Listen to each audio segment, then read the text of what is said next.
Assalamualaikum warahmatullahi wabarakatuh.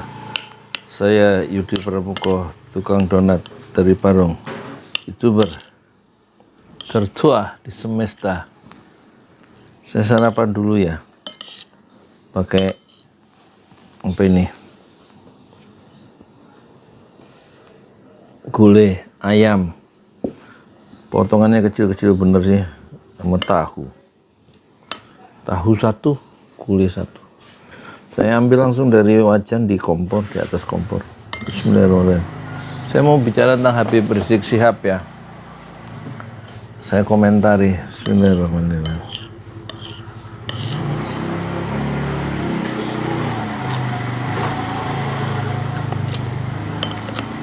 Saya mau komentari Habib Rizik Syihab yang kemarin memang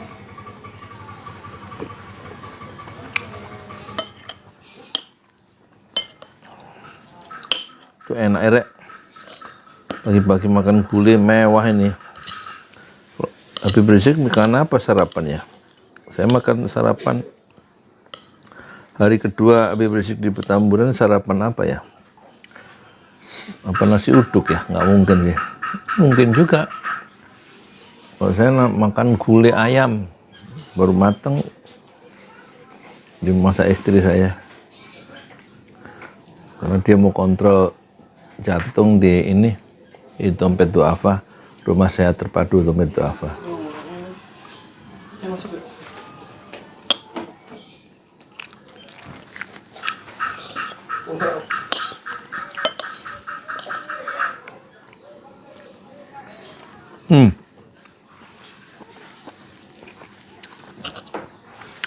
Kalau Anies sarapannya apa ya? Masa ceplok telur terus ya tiap hari? Nggak yang di TV One tuh loh, ceplok telur sama kurma katanya nasi. Berarti toko-toko itu sarapannya lebih mewah saya. Saya pagi-pagi ayam gulai ayam. Ini setahun sekali. Gulai ayam setahun sekali. Biasanya mah ada sayur belendrang yang kemarin hari ketiga. Mau saya makan nggak enak sama penonton, padahal saya suka.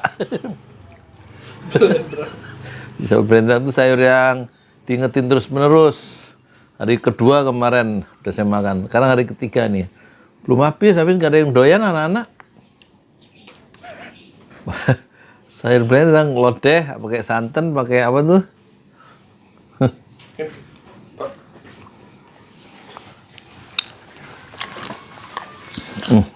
Empuk nih ayamnya. Kayaknya fried chicken bapak ganti namanya dia. Bukan The Pram tapi ojo lele chicken. Bagus nggak dek?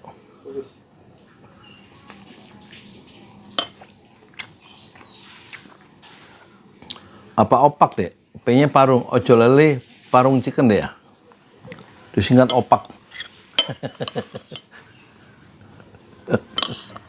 Bagus nggak dek? Jadi hadirnya Habib Rizik itu, bebasnya, itu menggentarkan musuh-musuh politik ya.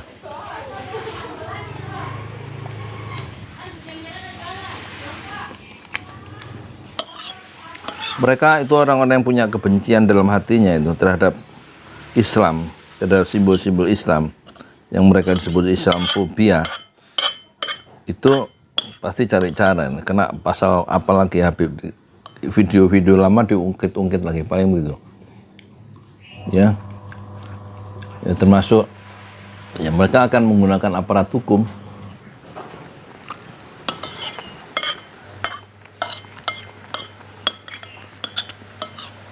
Targetnya waktu pas pemilu jangan sampai Habib Rizik bisa ngomong, jadi harus di penjara lagi. Itu sih menurut saya.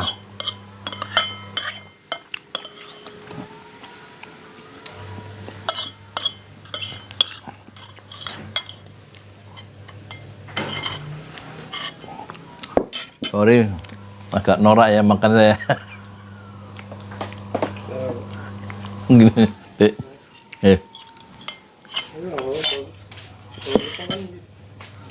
Jepang.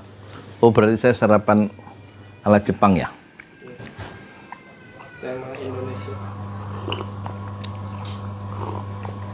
Alhamdulillah, air anget. Alhamdulillah. Ambil sendiri. Istri lagi santai habis masak. Lihat cucunya di YouTube.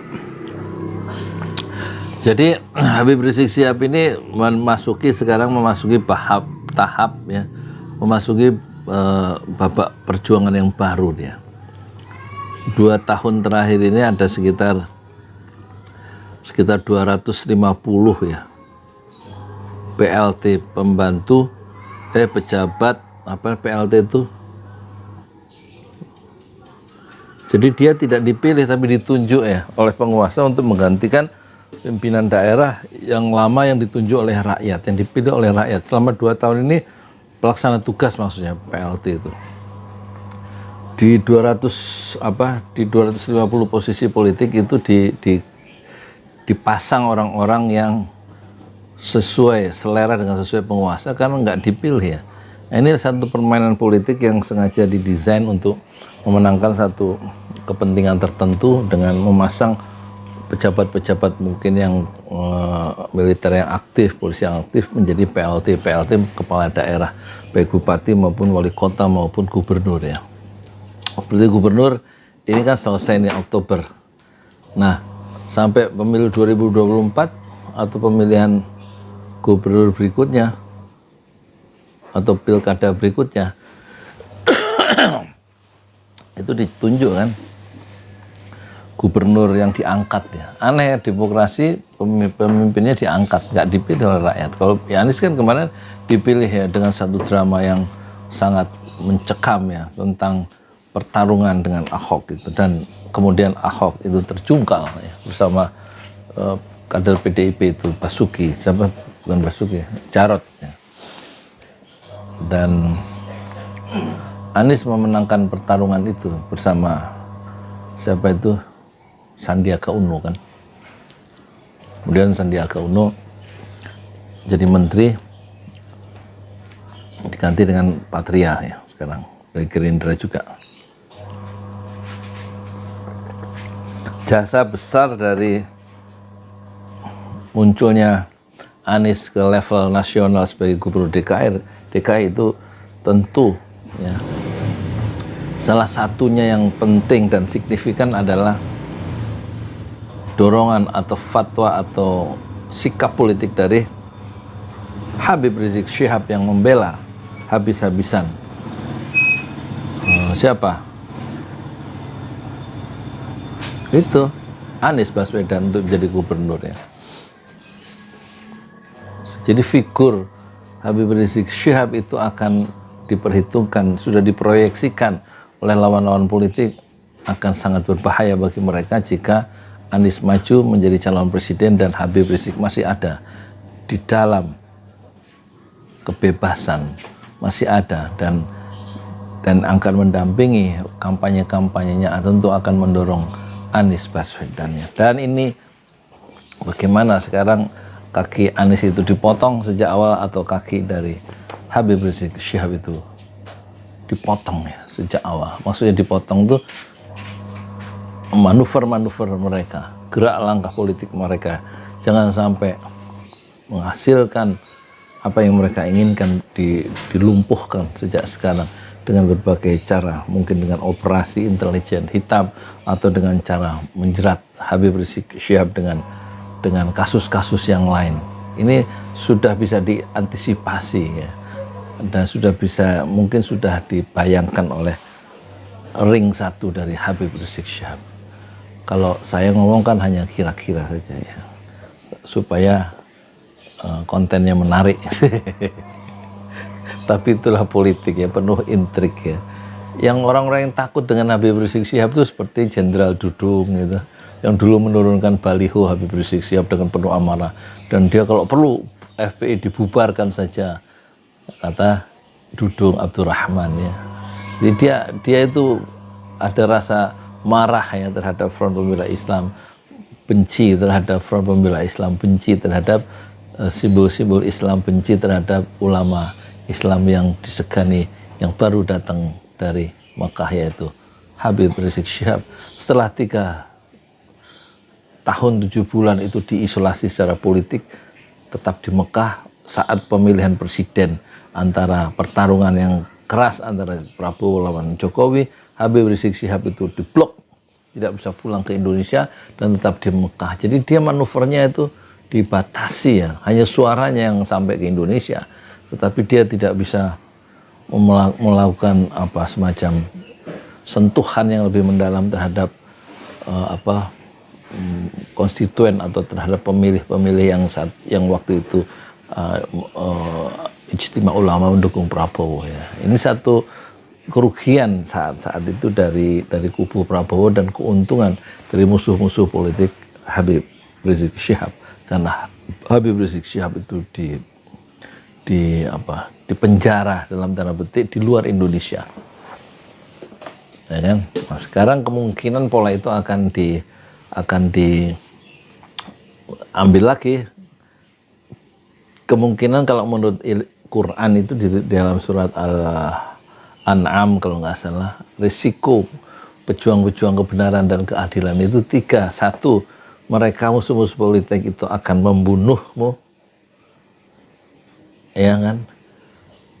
Kemudian kalau tidak membunuh itu memenjarakanmu, dan yang ketiga itu mengusirmu, mengasingkanmu dari komunitas. Jadi membunuh, mengusir, dan memenjarakan. Cuman itu risiko dari Habib Rizik Syihab, hanya itu, dan itu akan dihadapi risiko itu, dibunuh, diusir, atau dipenjara. Dan saya ingat penjelasan Habib Rizik di Petamburan dulu puluhan tahun yang lalu. Habib Rizik membahas ayat ini di big screen, layar lebar di dekat perpustakaan di Petamburan. Di pengajiannya setiap Ahad pagi, minggu pertama Ahad pagi dari jam 9 sampai jam lohor jam 12, diakhiri dengan setelah sholat lohor kue-kue dalam nampan besar untuk beberapa jamaah, satu nampan untuk 5 atau 6 jamaah. Itulah pengajian Habib Rizik saat itu yang saya ikuti tentang resiko seorang pejuang dakwah, yaitu 3 dalam big screen, layar lebar, yang dijelaskan ayat itu oleh Habib Rizik, yaitu resikonya 3, dibunuh, dipenjara, atau diusir. Assalamualaikum warahmatullahi wabarakatuh.